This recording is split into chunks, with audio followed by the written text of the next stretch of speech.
ओम श्री सद्गुरुदेव भगवान की जय।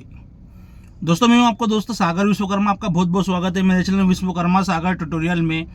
तो दोस्तों आज के वीडियो में मैं आपको एक न्यूज़ सुनाने वाला हूं दोस्तों, और न्यूज़ दिखाने वाला हूं क्योंकि दोस्तों क्या है, बुलंदशहर यूपी में एक परिवार के 3 लोगों ने अपनी जान को गंवा दिया है। क्यों गंवाया है? क्योंकि जो एक माइक्रो फाइनेंस कंपनी है, उनके रिकवरी एजेंटों ने उनसे इस तरीके से बर्ताव किया है, इस तरीके से उनको हरास किया है, जिसके चलते बेचारों ने अपनी जान को गंवा दिया। तो दोस्तों क्या है पूरी न्यूज़, क्या है पूरा मामला, आइए वीडियो देखते हैं। और वीडियो देखने के बाद में करते हैं इस पर फुल रिव्यू। दोस्तों चैनल पर तो प्लीज़ चैनल को सब्सक्राइब कर ले ताकि ऐसी वीडियो का नोटिफिकेशन आपको में सबसे पहले पहुंचे। दोस्तों इस वीडियो का ओरिजिनल जो लिंक है ना, मैं डिस्क्रिप्शन में डाल दे रहा हूँ, आप वहाँ पर जाकर भी देख सकते हैं कि ओरिजिनल वीडियो कौन सा है। मैं इस वक्त हापुड़ क्षेत्र के गांव सपनावत में मौजूद हूं और उस मकान के बाहर मैं मौजूद हूं जिस मकान में आज मातम पसरा हुआ है। 2 से 3 दिन पहले यहां सब कुछ सामान्य था, मगर मैं आज दिखा दूं आपको कि यहां तमाम जो गांव के लोग हैं, रिश्तेदार हैं, आज भी यहां पर इकट्ठा हैं। पूरे गांव में मातम जैसा माहौल है आज भी, क्योंकि 3-3 लाश इस घर से उठी है, 3-3 मौत हुई इस घर के अंदर। और सिर्फ बात ये थी कि उन्होंने लोन ले लिया था और जो लोन चुका नहीं पा रहे थे, तो जो बैंक कर्मी हैं वो इनके ऊपर दबाव बना रहे थे। और दबाव भी इतना ज़बरदस्त था कि जिस दिन इन्होंने इस घटना को अंजाम दिया गया, उस दिन भी यहाँ पर बैंक कर्मी मौजूद रहे, बाहर मकान के बैठे हुए थे, टॉर्चर कर रहे थे, तगादा कर रहे थे। और जो आसपास के पड़ोसी हैं वो ये सब कुछ देख रहे थे। और यही सब कुछ उन्हें बर्दाश्त नहीं हुआ। जो संजीव उर्फ टीटू है, उन्होंने अपनी पत्नी और अपनी बेटी के साथ में अपनी जीवन लीला समाप्त कर ली। मैं सबसे पहले उस मकान को दिखाना चाहूँगा, उस मकान की जो स्थिति है वो भी मैं आपको दिखाना चाहूँगा कि ये टीटू का मकान है। इसी मकान में टीटू अपने बच्चों को लेकर रह रहे थे। अपनी बेटी की पढ़ाई के लिए और अपने बेटे की पढ़ाई के लिए उन्होंने लोन लिया था, जिसे वो चुका नहीं पा रहे थे। अंदर आ जाइए थोड़ा सा, मकान की स्थिति मैं आपको दिखा दूं। इस मकान को बने हुए शायद इनके बाप दादा के ज़माने का ये मकान होगा। अंदर भी आ जाइए, अंदर आ जाइए थोड़ा सा। मकान में दरारें पड़ी हुई हैं और पुराने ज़माने की कड़ियाँ जो हैं वो भी दिखा दीजिए, वो भी पड़ी हुई हैं। और इस ये बीच में पार्टीशन है, एक भाई उधर रहते हैं और एक भाई ये साइड में रहते हैं। इसमें 2 परिवार रहते हैं इस मकान। भैया लाइट है, थोड़ा अंदर दिखा सकते हैं? थोड़ा कोई अंदर आ जाए, लाइट जला के थोड़ा अंदर आ जाइए भाई। अंदर आप भी आइए अंदर। आप अंदर नहीं आए कैसे दिखाएंगे? आइए, मैं आपको मकान की वो स्थिति और वो सच्चाई दिखाने जा रहा हूँ, जिसे देखने के बाद में आप भी कहेंगे कि जो लोग तगादा कर रहे थे, जो बैंक कर्मी हैं, वो उनका दिल आखिर क्यों नहीं पसीजा। ये देखो, इस मकान की जो कड़ियां हैं वो टूटी हुई हैं, ये लदका हुआ है मकान। और जब बारिश आती थी तो टीटू अपने बच्चों को लेकर बाहर बैठ जाया करते थे, क्योंकि ये मकान टपकता था, जिसकी वजह से कभी भी कोई अनहोनी हो सकती थी। मगर वो मजदूरी करके, क्योंकि वो मजदूर थे, वो बताते हैं कि बेलदारी का काम करते थे, मजदूरी कर करके वो लोन भी चुका रहे थे। मगर जो बैंक कर्मी है उन्हें सब्र नहीं आ रहा था। उनकी यहाँ पे बहन है इस वक्त, कौन सी वाली है? आप हैं, आपकी बहन ख़त्म हुई है ना, टीटू की घर वाली। थोड़ा ऐसे बैठ जाइए। आपका क्या नाम है? तारा नाम है आपका। आप उस वक्त यहाँ पे थी जब तगादा कर रहे थे वो लोग? हाँ। क्या हुआ था? तगादा कर रहे थे, पैसे मांग रहे थे, उन पे पैसे ना बने। अच्छा, तीनों बहन तीनों भाइयों के लिए एक ही यहाँ परिवार में हैं। अब इस वक्त 2 बहन यहाँ पर हमारे साथ मौजूद हैं जो बात करेंगी। एक बहन जो है वो इस दुनिया में नहीं है। तो क्या तगादा कर, मतलब किस तरह का ऐसा तगादा था, कैसी वो बातें यहाँ पर हो रही थी जिसकी वजह से जो है ये सब हादसा हुआ? बताइए, आप बताइए। जिस टाइम पे है का वो लोन भरे आए थे, हाँ। तो मेरी बहन यहाँ नहीं थी, वो बाहर से आ रही थी, गांव में गए, वहाँ से आ रही थी, तो वो गैल में ही कुछ खा के आई। वहाँ आने पे लोन वाले हमारे घर 2 आ गए, बच्चे भी इनके कोई से भी ना आए। यहाँ पहली बार तो लड़का उठा लिया उन्होंने, लड़का उठा लिया लड़का घर से लोन वालों ने? वही उठाया जौन सा बीमार है इस टाइम पे। हाँ, क्या कह के उठा के लेके गए? घर से भी ना उठाया, कहीं बाहर से ही हाथ लग गो तो ले गए उसे उठा के। हाँ, लेने के बाद में वो हापड़ पहुंचा दिया, वहाँ बैठा लिया। हाँ, वहाँ बैठाने पर फिर यहाँ से फोन वोन करा, बालकन ने अपनी मम्मी से बात करवाई। कहने लगे यूँ के कह तो पैसा भेज दो और नहीं लड़का को हम आगे पहुँचा देंगे। फिर का नाम है, उन्होंने ये कहा यूँ के 2-4 दिन में हम पैसा दे देंगे। उनको भी इतना बर्दाश्त नहीं हुआ, उन्होंने 1 दिन की मोहलत दी, यूँ के 1 दिन में बैंक वालों ने 1 दिन में पैसा आ जाना चाहिए, नहीं दूसरे दिन फिर लड़के को उठा ले जाएंगे। लड़का ने फिर अपनी माँ पर फोन करा, कहने लगा यूँ के 2 बजे तक का टाइम दिया है मुझे, कह तो तुम यहाँ आ जाओ और नहीं मुझे फिर उठा ले जाएंगे। उन्होंने जवाब ये दिया यूँ कि मैं आ तो जाऊंगी पर मेरे पे पैसे नहीं है तो मैं देऊंगी कैसे, मेरा यूँ के मरना ही ठीक है। अब वो जब यहाँ आए, हमें तो ये भी पता नहीं है कि वो वहाँ पे चले कि नहीं चले। यहाँ आने पर लोन वाले घर आ गए, पूछने लगे यूँ के कहाँ है। हमने ये कहा कि वो यहाँ नहीं है। इतने पे ही वो आ गए। तो जब वो आए तो वो हमारी बहनोई और मेरी बेटी, उनकी बेटी मतलब, तो जब घर में घुसे तो वो क्या नाम बिटिया का? पायल, कितनी उम्र होगी लगभग? 18 साल की, और कौन सी क्लास में पढ़ती थी? 11वीं में। 11वीं में। हाँ, लोन जो लिया था इन्होंने किस लिए लिया था, ये क्या पता? वो लोन इन्होंने अपने बच्चे के ही लिए लिया था कि मतलब वो बीमार रह रहा था तो उसके ही लिए लिया था। बता रहे हैं कि पढ़ाई के लिए लोन लिया था? मतलब पढ़ाई भी करवाने के लिए और लोन सिर के चेकअप के भी लिए। अच्छा। तो पढ़ाई में पैसे भी जमा करे इन्होंने, जब वो पैसा फिर वैसे ज़्यादा उठ गया तो इनकी पढ़ाई होना। जब इन्होंने उल्टी करी है, हम लेके इन्हें अस्पताल को भाग गए। सोई वो लोन वाले यहाँ थे अपनी बाइक ले लेके। कितने लाख का लोन था? 3 लाख रुपए। 3 लाख रुपए का जो लोन लिया गया था। हाँ, ये कौन से बैंक से था, कुछ पता है बैंक का? बैंक के तो मुझे नहीं पता। निजी बैंक है कोई, माइक्रो फाइनेंस करके कोई बैंक है, जो महिला समूह जो होता है उसका बैंक है?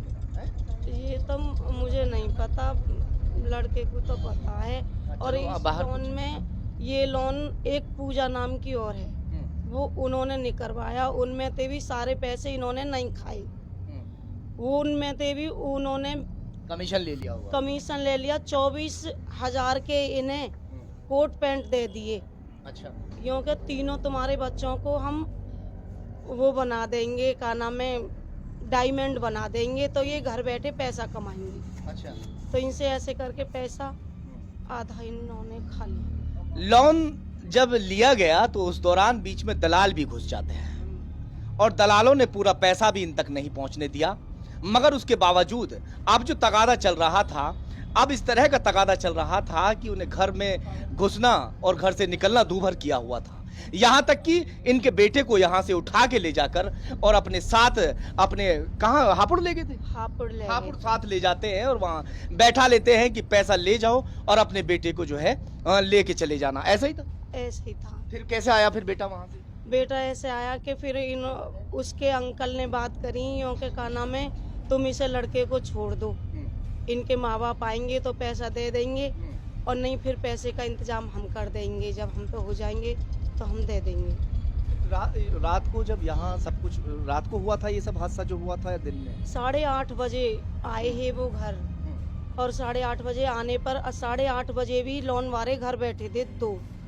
रात को 8:30 बजे लोन वाले सच में घर बैठे हुए? घर बैठे थे, बलकम पड़ोसिन ते भी पूछ ले ना आप, वो भी यही बताएंगे कि 2 लोन वाले घर थे। लोन वाले बैठे थे उस दौरान? हाँ। जब आपके बहनोई और आपके जो बहन है वो घर आई? हाँ। अच्छा, फिर जब उन्होंने कहा यूँ कि ना, जब हमारे सामने पे बहन आई तो हमने तो यही कहा उनसे कि यहाँ नहीं है। और जब हम अपनी बहन देखी तो हमने उनके सामने अपनी बहन खड़ी मैंने ऐसे करी कि ये आ गई, लो आप उनसे बात कर लेना। इतने पर उन पे नहीं बैठा गया तो उन्होंने निकल के घर में से वो बस उल्टी करना चालू कर दिया।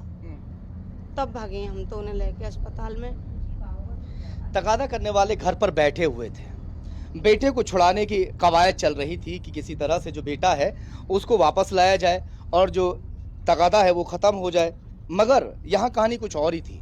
जो बैंक कर्मी हैं वो यहाँ पर डेरा डालकर बैठे हुए थे कि जब वो आ जाएंगे तभी पैसा उनसे वसूल लेंगे। गांव वाले कुछ लोग यहाँ मौजूद हैं इस वक्त, जो पड़ोसी भी हैं, उनसे भी बात करेंगे। और उनके जो संजीव उर्फ टीटू जो ख़त्म हो गए हैं, आज इस दुनिया में नहीं है, उनके भाई भी यहाँ पर मौजूद हैं, उनसे भी थोड़ा बात करेंगे। क्या नाम है आपका? मेरा नाम पवन कुमार है। आपके भाई खत्म हुए?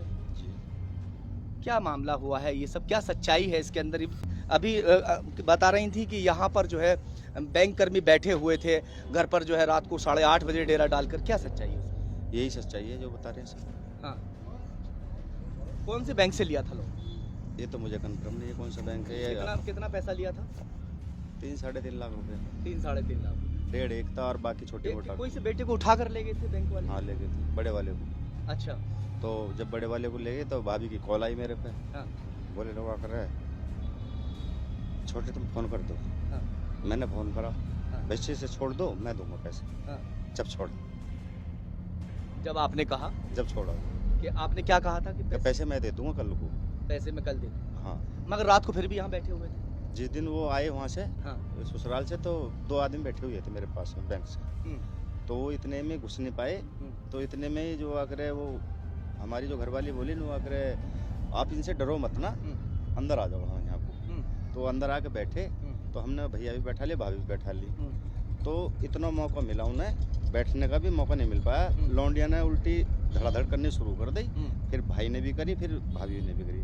लौंडिया तो हमने तुरंत जो आकर अस्पताल में भेज दी मोटरसाइकिल से। बाकी फिर जो अगर हमने ट्रेरी मंगाई, और ट्रेरी मंगाने के बाद में जो अगर वो अस्पताल भेजे। तीनों खत्म हो गए? तीनों। जो बैंक वाले यहाँ बैठे हुए थे वो उनका क्या रहा? वो तो तुरंत ही जा लिए थे, फिर वो चले गए? चले गए थे हैंड टू हैंड। उनको इन्हें दिखा लो कहीं। गांव के सामने ये सब हो गया, गांव में से यहाँ से उठा के ले जाते हैं बाहर के लोग, आप किसी को पता नहीं चला गांव में? ये बहुत गंभीर कटी है। इन्होंने जो किस्त वगैरह दे देने पर ना भरी जा रहे, कोई बात नहीं बोली। यहाँ पर रात को 9 बजे तक बैठे रहते थे। हाँ। खाना पीना इन्होंने हराम कर रखा था। हाँ। इसलिए करी। जब ना बात कुछ बीत पाई तो इन्होंने अपनी जैसे भगदौड़ भतीरी करी। हाँ। जब यहाँ किस्तें आते थे वो 9 बजे से 10 बजे इस तरह घेरते थे यहाँ पे। इसलिए करी, अपने हाथों से बहुत परेशान रहे और गाँव में बहुत भागे तंगी हो गई ही इन्होंने। बेटी को पढ़ाने के लिए लोन लिया था? हाँ, बेटे के लिए लोन लिया गया था। नो अगर भाई लड़के की जॉब लग जाएगी तो मैं इस काम में जो अगर करके जो फिर क्या काम करते थे आपके भाई? मजदूरी करते थे 300 रुपए की। बेलदारी करते थे? जी। उसमें क्या होगा? तो लोन तो चुका रहे होंगे, किस्त वगैरह जो होती है तो देते भी होंगे ऐसा? ये छोटी छोटी किस्तें जो उन्हें तो दे पा रहे थे, ये जो बड़े लोन है वो नहीं दे पा रहे थे। वो नहीं दे पा रहे। टीटू ने लोन लिया था 3.5 लाख रुपए का। एक बेटा भी बीमार है। ये था कि बेटे को भी बचा लिया जाए, उसकी भी गंभीर हालत थी, और बेटी को पढ़ा लिया जाए। बेटी की जॉब लगेगी कल तो शायद हमारे दिन बहुर जाएंगे। क्योंकि जो मकान की स्थिति मैंने आपको दिखाई है वो आप देखकर अंदाज़ा लगा सकते हैं कि उस स्थिति किस तरह की होगी। जो आदमी 250-300 रुपये रोज़ कमाता हो वो किस तरह से किस्त भरेगा और किस तरह से बच्चों का लालन पालन करेगा। काफ़ी गंभीर स्थिति थी ये तो। जी, ढेर ज़्यादा ही। और ये 300 रुपये रोज़ की, मैं बताओ, इसके लड़के की पढ़ाई करवा रहे थे कि इसकी जॉब कहीं लग जाएगी तो हमारे दिन बाहर जाएंगे। तो वो चीज़ हो नहीं पाई। जो आगे ऐसे ही बेटा सोच रहा है। हाँ। तो आगे तो मेरा कुछ है ही नहीं। हाँ। मुझे कौन देगा? बेटा कैसे? मैं बेटा बोलता मेरे को कौन देगा पढ़ाई के लिए, या मैं अपने पैरों पर कैसे खड़ा होऊंगा? मैं बेटा कह रहा, मतलब यानी मैं अपने पैरों पर कैसे खड़ा होऊंगा? माँ बाप तो चले गए, तो कौन खड़ा करेगा इसे? या तो गवर्नमेंट खड़ा करवा दे इसे, बिल्कुल। इसको जो घर चालू हो जाएगा। कौन जिम्मेदार है इन तीनों की जिस तरह से मौत हुई है? कौन जिम्मेदार है? ये जो आकर कर्ज वाले हैं, कर्ज वाले जिम्मेदार हैं। क्या कहना चाहते हैं जी, बताइए। आप ये भी बताओ, जब 3 रात को 11-12 बजे तक ये कर्ज वाले परेशान करे किसी को, तो क्या करेगा इंसान फिर? ये बताइए आप। रात को उनका 11 बजे का नहीं पता, 12 बजे का नहीं पता, 9 बजे का नहीं पता, जिस टाइम आकर डेरा डाल देते थे। उनका क्या मैटर है आने का रात का? अगर वो घाई करनी है दिन में करो अपनी, अगर रात का कोई मैटर नहीं है करने का। ये बैंक कौन सा है, कुछ पता है? बैंक का कौन सा बैंक कहाँ है, बात कर पाएंगे? बच्चों की ऐसी स्थिति नहीं है कि वो हमसे बात कर पाए। फिलहाल सबसे बड़ी दुख की बात यह है कि सिर्फ और सिर्फ 3 से 3.5 लाख का लोन था और उस लोन को ना चुका पाने के कारण 3 जिंदगियां खत्म हो गई। और उसका जिम्मेदार कौन है, ये आप लोग फैसला जरूर कीजिए। एकता में ही ताकत है। इस गांव के लोगों से भी मैं कहना चाहूंगा, शायद इस गांव के लोगों से ये बता दिया होता उन्होंने कि मेरे ऊपर कर्ज है और इस कर्ज को खत्म करने के लिए आप मेरी मदद करते तो शायद गांव वाले खड़े हो जाते। किसी से बताया था गांव के किसी इंसान से कि भाई कर्ज है मेरे किसी के ऊपर? सामने जिक्र नहीं करा चीज का, इस चीज के लिए किसी के सामने जिक्र नहीं करा, आगे बयान नहीं करा। ये तो सीधे उन्होंने अपना दुख किसी के आगे बयान नहीं करा। वो तो अपनी मजदूरी ही करके अपना पालन पोषण, बच्चों की देख रेख और बस उसी में ही लगे रहे। अपने सुबेरा को पुलिस ने क्या कहा है? पुलिस यहाँ अभी जो है कुछ पूछताछ कर आश्वासन दे रही है, क्या कह रहे हैं? कह रहे हैं सब ठीक हो जाएगा, ठीक हो जाएगा? लड़के की जॉब लगवा देंगे, हाँ। ये कह रहे हैं। लड़की की जॉब लगवा देंगे। और जिन लोगों की वजह से ये सब हुआ है उन पर कोई FIR नहीं हुई क्या? अभी तक कुछ नहीं हुआ। अभी कुछ नहीं हुआ। जांच के लिए बोल रहे हैं। जांच के लिए बोल रहे हैं। चलिए खैर, अब देखने वाली बात ये होगी जिनकी वजह से 3 जिंदगियां खत्म हो गई, अब उन लोगों पर आगे क्या कुछ कार्रवाई होगी। तो दोस्तों आपने वीडियो देखा, वीडियो में किस प्रकार ये बेचारा जो एक हंसता खेलता परिवार था वो इन रिकवरी वालों के हरासमेंट से अब आज इस दुनिया में नहीं है। अब दोस्तों किस प्रकार से आधी रात को, यानी मान के तो 8:30 बजे 9 बजे, जिस तरीके से कॉलोनी वाले बता रहे रात को 11 बजे 12 बजे भी रिकवरी वाले आते थे। तो दोस्तों क्या होता है कि इनके हरासमेंट बहुत ही ख़राब होती है। दोस्तों बहुत सारे लोग बोलते हैं कि आप लोग वीडियो क्यों बनाते हैं इस तरीके के। तो दोस्तों वीडियो इसीलिए बनाते हैं ताकि लोगों को जानकारी मिले, ताकि इनकी हरासमेंटों से बच सके। दोस्तों जिसको जानकारी नहीं होती, जो बेचारा बहुत ही परेशान होता है, जिसको जानकारी नहीं होती है, तो उसके मन में डर रहता है और वो डर के चलते कुछ भी कर लेता है।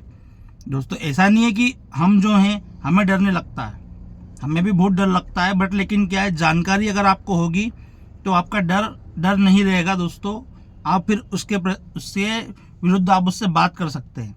जो लोग इनके घर पर आए हैं, जिन ने इनको परेशान किया है, वो सभी के ऊपर मामला दर्ज होना चाहिए। मेरे द्वारा दी जानकारी को पसंद है, प्लीज चैनल को सब्सक्राइब कर लीजिए। तो पैसा तो प्लीज इनका पैसा दे दो, नहीं तो स्वस्थ मस्त रिकवरी वालों के लिए सख्त रहो। जय हिंद, जय भारत। ओम श्री सद्गुरु देव भगवान की जय।